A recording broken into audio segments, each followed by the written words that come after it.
మహిళలు రోజు తలస్నానం చెయ్యాలి కార్తీక మాసం అంతా కూడా. పురుషులు మహిళలు కూడా ప్రతిరోజు తలస్నానం చేసే దీపారాధన చెయ్యాలి అనేది కూడా బాగా ప్రచారంలో ఉన్న మాట. అవునమ్మా. సో అది నిజమేనా? ఒక కార్తీక మాసానికే ఉందా నియమం. అది కూడా తెల్లారి కాదు, తెల్లవారుజామున 4-4:30 మధ్య అంతే.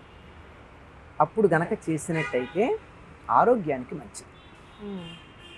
తలస్నానం రోజు చేస్తే జలుబులు గట్రా అవుతాయి కదా. తెల్లారుజామున చేస్తే రావు. కావాలంటే మీరు ప్రయత్నం చేసి చూడండి.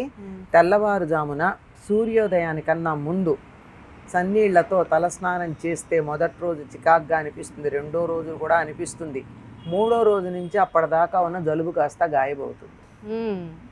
అది ఇప్పుడు ఏమవుతుందంటే మనం చలిలో పడుకుంటాం, మరింతసేపు పడుకోవాలనిపిస్తుంది. సూర్యోదయం అయ్యాక లేస్తాం.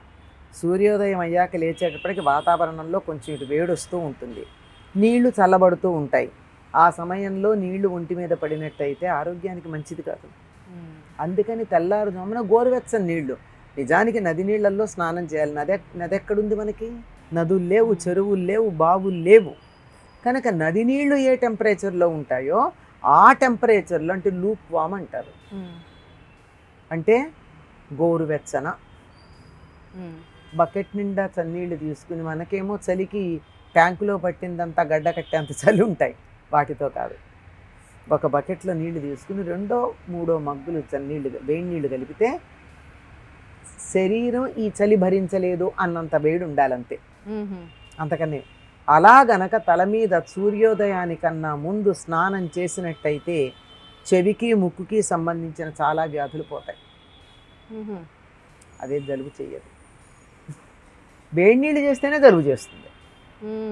వేడి నీళ్ళు చేస్తే ఏమవుతుందమ్మా, వేడి నీళ్ళతో స్నానం చేస్తాం, బయటకు వస్తాం, ఒళ్ళంతా చెమటలు పట్టదు. ఆ చెమటలు ఆరేటప్పటికల్లా బాడీ కూల్ అయిపోతుంది. బాడీ కూల్ అయ్యేటప్పటికి జలుబు చేస్తుంది. చన్నీళ్ళతో స్నానం చేస్తే ఆ చెమటలు పట్టవు, హాయిగా ఉంటుంది, బాడీ చక్కగా ఉంటుంది. ఎంత సైంటిఫిక్గా చెప్తారో మన పూర్వులు. సో ప్రతి దాంట్లో సైన్స్ దాగి ఉందంటారు. సైన్సే ఉంది. దాన్ని మనం ఆచారం, సంప్రదాయం, అలవాటు అన్న పేరుతో చెప్తాం. పాటించారా బాగుపడతారు, అంతే. రైట్. అలాగే దీపారాధన అంటారు కార్తీక మాసంలో. దీపంని దేవుడికి సమర్పించి దేవుడిని ఆరాధిస్తున్నారా, లేదా దీపాన్నే దైవంగా ఆరాధిస్తున్నారా? దీపాన్ని దైవంగా ఆరాధించి ఈ దీపాన్ని ఆ దైవానికి సమర్పిస్తాం. ఇప్పుడు మనం దేవుడి దగ్గర కూడా ఏమంటామమ్మా, దీపారాధన చెయ్యి, అగరొత్తులు వెలిగించు అన్నాం. అగరొత్తులు ఆరాధన చేయమన్నామా? లేదు. నైవేద్యం ఆరాధన చేయమన్నామా? పూలు ఆరాధన చేయమన్నామా? ఏదైనా అది కదా. ఆరాధన అన్న పదం దేనికి వాడతాం? ఒక దీపానికే వాడతాం. దీపం వెలిగించని కూడా సాధారణంగా అనరు, దీపారాధన చేయమంటారు. దానికి మాత్రమే, ఆ కుందికి మాత్రమే మనం గంధం, కుంకుమ, పసుపు పెడతాం, కింద ఒక పువ్వు కూడా పెడతాం.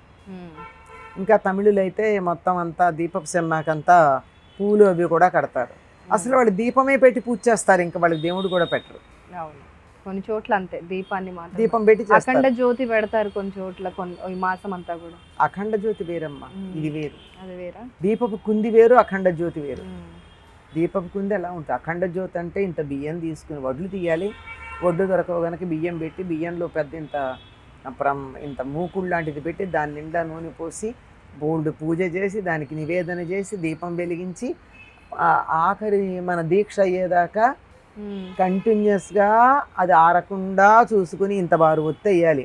కొడిగట్టి పోయినా కానీ మళ్ళీ మార్చకూడదు. అది రాత్రి తెల్లవారులే ఎవరో ఒకళ్ళు కాపలా కూర్చోవాలి, ఏ ఎలుకో దాన్ని లాక్కుపోకుండా. ఇదంతా చేయగలిగిన వాళ్ళు అఖండ దీపం పెట్టాలి, లేకపోతే కష్టం.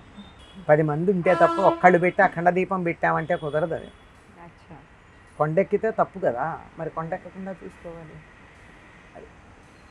అయితే జ్యోతిని, దీపాన్ని దైవంగా పూజించే కల్చర్. దీపం జ్యోతి పరబ్రహ్మ, దీపం సర్వతమోపహం, దీపేన సాధ్యతే సర్వం, సంధ్యాదీపం నమోస్తుతే, లేక దీపలక్ష్మి నమోస్తుతే అని నమస్కారం చేస్తున్నాం. దీపం జ్యోతి పరబ్రహ్మ, దీపమే పరబ్రహ్మ స్వరూపం అని చెప్తున్నాం కదా. అందుకని దీపాన్ని ఆరాధించాల్సిందే. ఇప్పుడు అగరొత్తులు వెలిగిస్తే అగరొత్తుల స్టాండ్కి మనం ఏమి కుంకుమ, పసుపు పెడతామా? ఇది ఒక దీపానికే పెడతాం. కరెక్ట్.